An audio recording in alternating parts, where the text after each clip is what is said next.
Video viral. Seorang perwira TNI AL yang mengungkapkan kondisi Indonesia saat ini tersebar luas di aplikasi media sosial. Perwira yang mengaku bernama Kolonel Rahmat Suhaji itu mengungkapkan bagaimana Indonesia saat ini sedang dikuasai para cukong.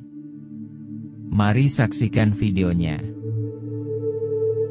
Assalamualaikum teman-teman. Itu tadi saya baca postingan Mas Wisnu transparan, bahasanya halus.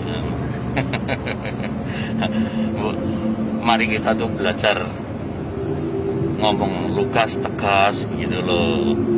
Jadi memang kondisi negara kita ini kalau dalam pandangan ilmu ya, dalam pandangan ilmu strategi, ilmu hukum dan lain-lainnya, ya, memang sedang dalam penguasaan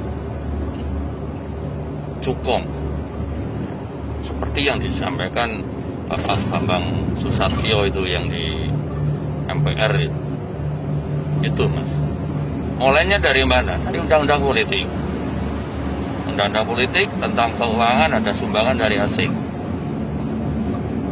Sumbangan partai politik diperkecil sehingga cukong masuk. Nah, cukong yang membiayai pejabat-pejabat publik inilah nanti yang berbalas budi.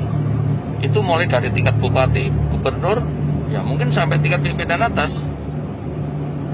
Nah, sehingga semua anggaran itu kebanyakan kita lihat sajalah, apa membela rakyat, apa membangun betul. Kebanyakan yang banyak membangun cukong-cukong itu.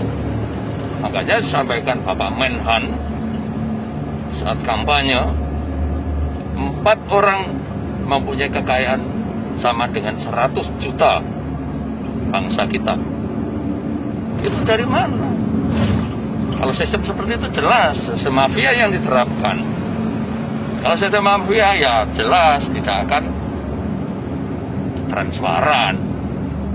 Sulit itu. Nah, makanya dengan adanya transparansi medsos ini, para cukong itu terancam sehingga mempengaruhi, ingin membuat sistem pemerintahan yang oligarki, kekuatan mutlak. Siapa itu? Ya komunis. Sistem pemerintahan komunis, penguasa mempunyai kekuasaan mutlak terhadap rakyat. Untuk diterapkan di Cina yang banyak penduduknya tepat, bagus itu. Tapi di Indonesia tidak, akan sulit. Rakyat itu mau hidup bahagia, kekayaan akan sedot. Karena apa? Kebijakan-kebijakan nanti yang menguntungkan cukong nggak akan bisa lagi kalau tidak sistem komunis. Itu menurut saya kepentingan daripada cukong lah yang ingin membuat sistem pemerintahan komunis, sehingga mungkin buat kacau seperti ini situasinya. Dilihat aja, silakan Anda membela rakyat, Anda akan dihujat, Anda akan dihambat.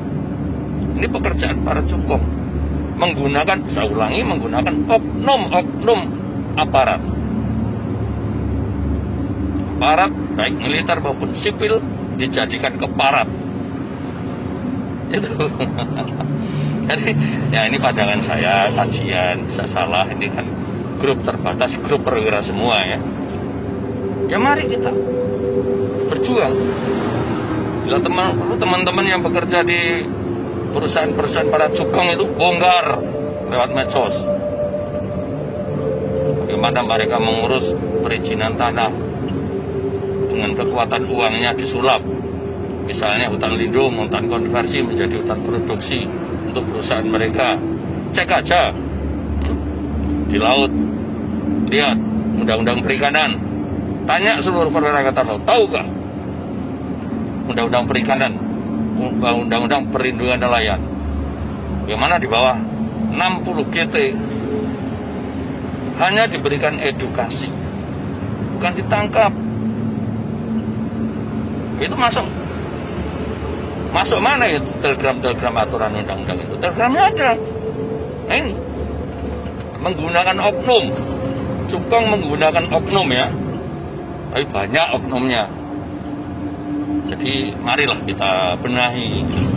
Ini diskusi antar perwira, mari kita berjuang. Kita berjuang, yang mengatakan yang benar itu benar, yang salah-salah. Apalagi saya selaku dosen di Kodik Latal, Center of Excellence, itu perintah pimpinan, benar otak. Namun saya bisa salah, tapi saya sampaikan bahwa otak saya tidak pernah selama menjadi taruna. Itu, mari kita berjuang. Sekali lagi teman-teman di segala sektor berjuang. Bongkar kemaksiatan, sikat kemaksiatan. Jangan malah pejabat menjadi keparat, pelindung keparat. Bangsat itu namanya. Mengingkari, mengkhianati negara kita sendiri, menjual negara kita. Cah pelayaran. Saya ulangi, cah pelayaran. Jangan nyamit. Saya ulangi, jangan nyamit. Mohon maaf bagi yang tersinggung, tapi nggak peduli ya tersinggung. Terus salam hormat dari Leting 17 Kolonel Rahmat Suhaji.